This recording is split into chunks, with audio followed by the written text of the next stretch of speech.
Hey guys, Anthony here. And Harry. Welcome to today's Thirsty Thursday. Today we got an interesting one for you. We're talking about rotator cuff tears. So the question is, what's rotator cuff? Well, short and sweet, rotator cuff, there's four of them. They're small muscles, but they serve a big purpose, okay? The reason why they're so important is because they help position your arm precisely where you want it, okay? Now, in particular, there's one that comes through the top, kind of comes out through this little hole. Can you see that through that little hole there?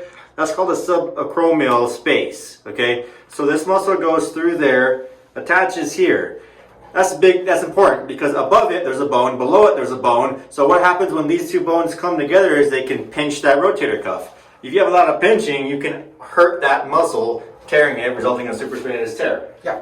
So there's really two different ways that you can tear it. It can be traumatic. So if you're a baseball pitcher or something like that, you use your arm a lot with, it can just, pretty much just kind of, snap.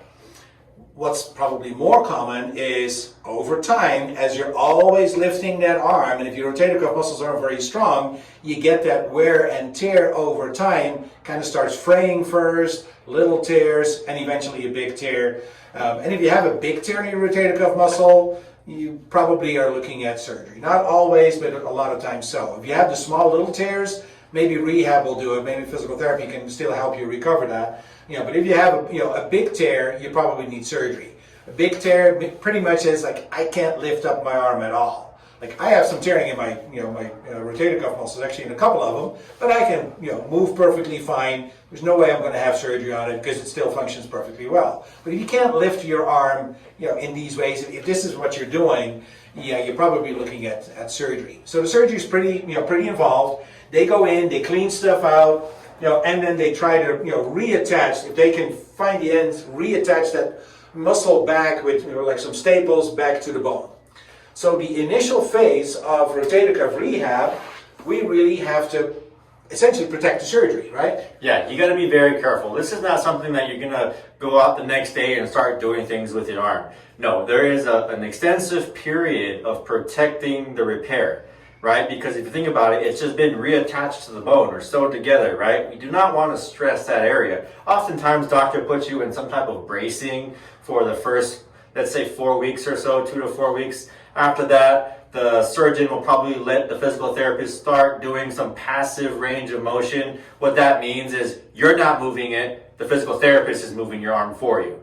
Okay, so there is a period of being extra cautious, and then as healing takes place and as weeks go by, we'll transition to the next phase, which involves a little bit more of active exercises. But it's a long process, right? This is not something that you're going to be okay with 3 months, 6 months. This is something you plan for 6 months to a year. 6 months, your first goal. A year, 12 months later, that's where you should be aiming for.